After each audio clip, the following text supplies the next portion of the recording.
both novice and open so far, have defended their crowns, Jack. I would say if I were Mr. Tyson, I'd have to look at that and feel pretty good. Oh, we have a defending novice champion from last year, Timmy Igoe, coming up in the light heavyweight 178-pound open class championship right now. We'll see whether or not he can make the quantum leap to the open class championship. There's Timmy. Good turn of the phrase, quantum leap. I'm not sure I know what it means, Jack, but I know you'll explain it to me later on. It's quite a jump is what it is. Timmy Igoe decked out in green for those of you with color sets. Kind of a Kelly green, Jack, would you say? I'd say, very much. Well, we're only a couple weeks away from St. Patty's Day here, so either way, it's appropriate enough. Whatever. I do believe I see a little shamrock on the lower right part of his trunks, too. Okay, Timmy's competitor from the Syracuse Boxing Club, who's also a defending novice champion at another weight, Ray Williams from the Syracuse Friends of Boxing from Syracuse, New York, stepping into the ring now in the blue corner. So it's Timmy Igoe versus Ray Williams in the light heavyweight open class championship. In our next to last bout here this evening, Jack. And if you're concerned about international Olympic weights, it's 81 kilos. 81 kilos. There's an echo in here. From the Binghamton Boys Club, sure enough, Tim Igoe. Jake, a lot of people might not know it. This is not the first time we've ever worked together. I can remember phoning in boxing results to you many, many years ago. You're a good man, Frank. I've always said so, and it's fun working with you, and I'm glad you brought that up because I wouldn't want to let this evening go by without saying, hey, it's nice. It really is. It's been great for me, I'd say Jack. that microphone on or off, and you know it. I hope we get the chance to do it again real soon. Who knows? Here we go, round one. 3 3-minute rounds. Ray Williams from the Syracuse Friends of Amateur Boxing in the lighter trunks, and Tim Igoe from the Binghamton Boys Club in the green, would show up only as slightly darker than the white trunks. Oh, Ray scoring right off the bat with a right and a left and another left.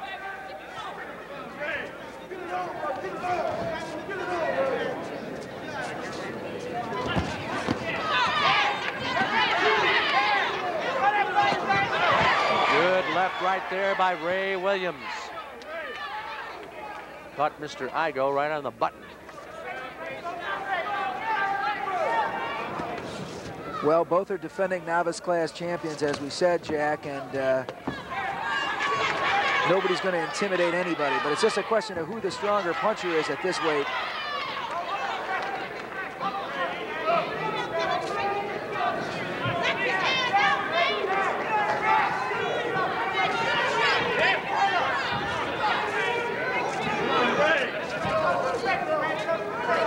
Ray's a kind of shy, retiring sort of kid, very quiet around the gym, but obviously in the ring he lets his fist do the talking. That very phrasing had come to mind as you were telling about it, sure enough.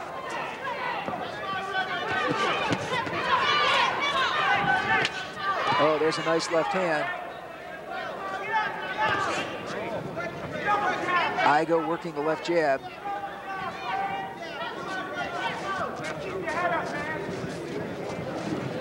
Well, Ray is another southpaw out of that stable. I wonder if that just happens.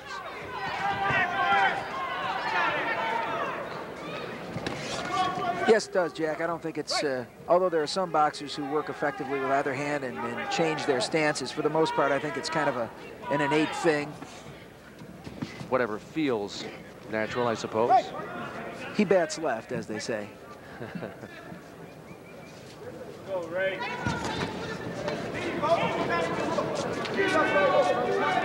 Well, Igoe seems to have weathered the early storm from Ray Williams and is boxing nicely now. Had Williams in the corner and scored with a couple of nice shots. And again, I guess you would expect to see that kind of a recovery after all. These are, as you've mentioned, 2 defending novice champions. They've been there before. Right. Referee Tony Fiorini cautioning one of the boxers to keep his head up.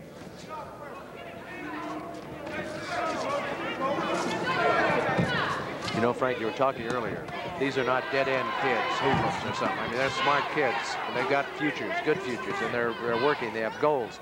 I've been impressed with that. I've also been impressed with their deportment in the ring, the quality of their boxing, and just the caliber of their approach to the whole game. Jack, they're great kids. They don't have anything to prove out there on the streets. They don't have to be a wise guy. They're all really solid youngsters, and a pleasure to be around. As I said, I did have a chance to accompany the team on 2 occasions to the national finals, and spending a week with these young people was just terrific. They're great kids, great athletes, and a real credit to the sport. Tim Igoe, real close look at Timmy. I notice he's one of the few combatants. He might be the only one so far who has his name on the back of his jersey, or his T-shirt in this case. I guess that qualifies as a uniform, Jack. You know, at the national level, all of the teams come in uniformed, and it's very colorful because the Hawaiian kids come in with Hawaiian tank tops, and wow. Oh, it's super. It's just a real exciting show. 3 rings going at once, Jack. You can't believe it. It's just fantastic. Hundreds of bouts. Not to be confused with a 3-ring circus, however. These guys are all serious. Well, here are a couple of them. Timmy Igoe, Ray Williams, round 2. Igoe scoring with a nice combination, a right and a left.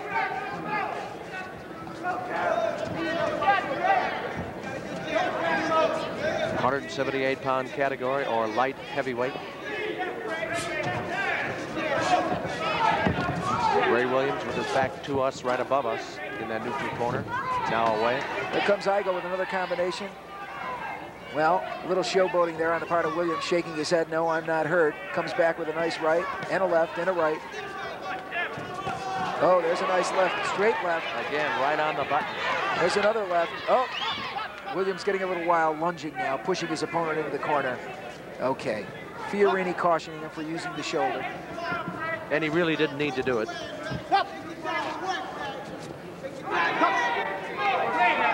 Fiorini warning, there's a caution to Igoe for the head.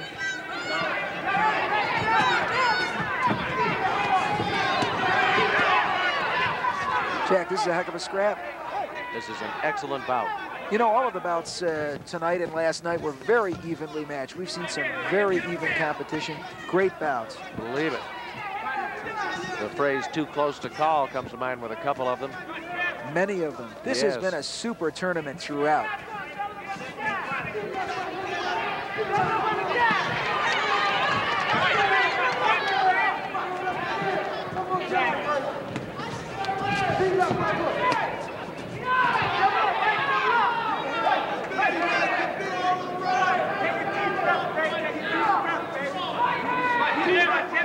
Second warning to Tim Igoe by referee Tony Fiorini.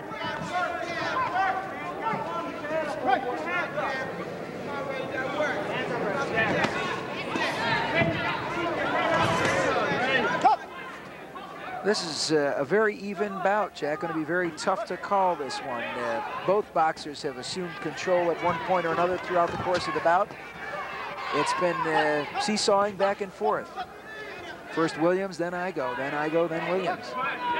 Glad you mentioned that, Frank, because I was about to ask, who do you think at this point? Because I sure would hate to have to Jack, call a winner you've been putting right me now. on the spot all night long. I want to ask you to call the winner in this one.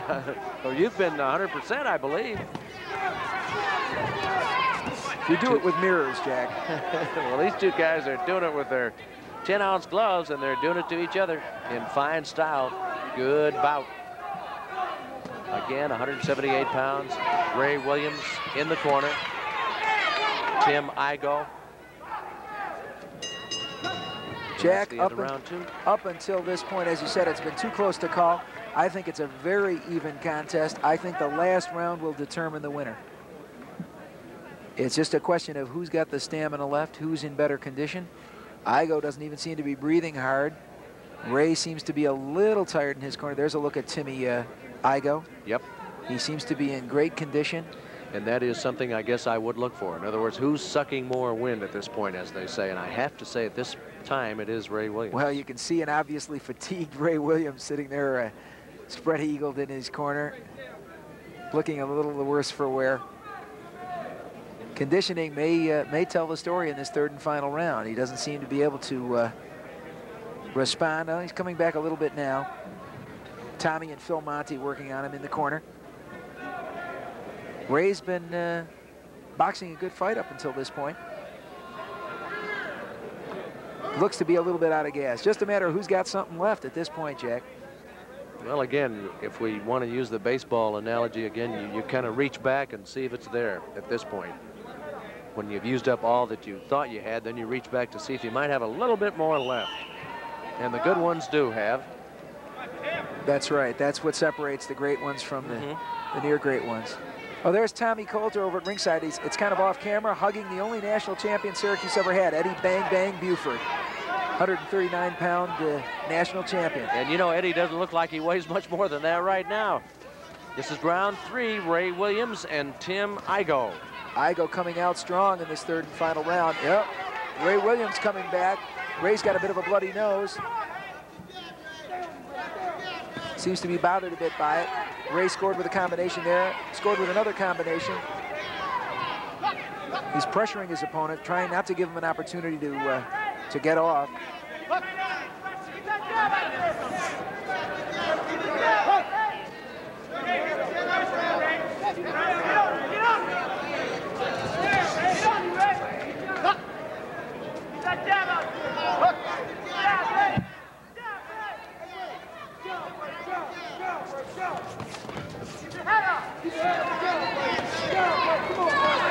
Igoe scoring with some real good punches, Jack. I have noticed in this round, Williams calling it quits. It looked like he was calling it quits. It really there. did. It looked like he was waving everything off with his left hand. You're right. But I was noticing in this round that Igoe did seem to be a little more in control of himself, pacing himself, just playing it cool. He seems to be in a little bit better shape, and I think that's the story, Jack. I think Williams is very visibly tired at this point.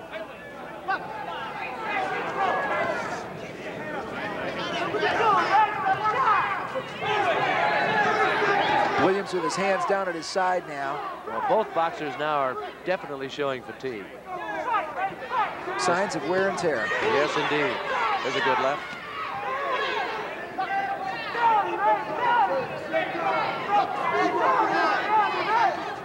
We're nearing the end of the bout. Well, there goes the mouthpiece. And that cannot continue without it. No, we'll take a temporary stoppage. That's another difference between the pros and the amateurs. If a mouthpiece comes out in the pros, it stays out. In the amateurs, they stop the contest, wash the mouthpiece down, and replace it, and then they're back. All right, Tim Igoe has his mouthpiece, and the action is resumed. Well, Ray with a little bit of a breather is coming back with a flurry. Has Igoe in the corner. He's leaning on his man, Jack. He's obviously tired. Sure enough. But Igoe fights out of it and seems none the worse for wear, at least on the surface.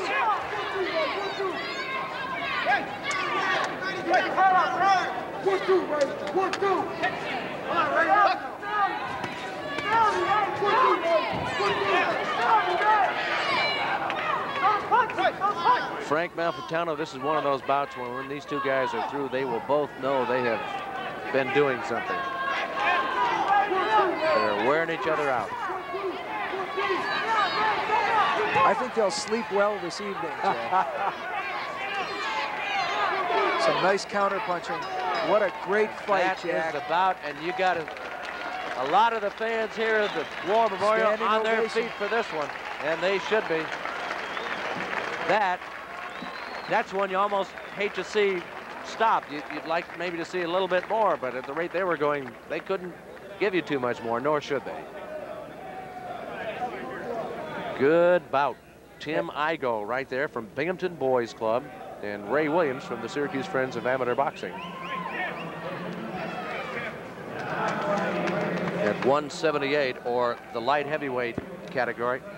We'll wait for the judge's decision. What do you think, Frank? Well, Jack, I'm going to tell you what I think. I think that Timmy Igoe was the better boxer of the two. I thought Ray was the better puncher of the two, but Ray didn't land as frequently as Igoe.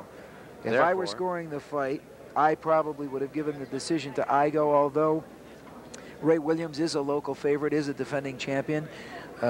He wasn't clearly dominated by Igo, so I think this decision could go either way. I look for it to go either way, and I'm not trying to be diplomatic, but I think Ray Williams might get the decision because he's a hometown favorite. And although that doesn't happen very often in amateur boxing, I just think this one was very close. Nobody was the decisive victor. That's it did right. seesaw back and forth, so it's anybody's guess. There cannot be a draw, as you know, in amateur competition. Somebody has to emerge the winner. And I would have given the decision, I think, to Igo on the basis of a little better boxing, some cleaner shots. But Ray could very well sneak away with the decision. Well thought, and here we go. Yes, he did. Wow. Ray Williams of Syracuse. Wow. And the crowd is booing the decision. A controversial decision here at the 9th annual New York State Golden Gloves tournament. Well, a lot of people thought Timmy Igo won it, myself included, Jack, but Ray Williams by decision. Mickey Guilfoyle from the Depot Grill and Guilfoyle's Athletic and Social Club. He was in the ring to award the trophies. And Tommy motioning him to take the trophy and run on this one.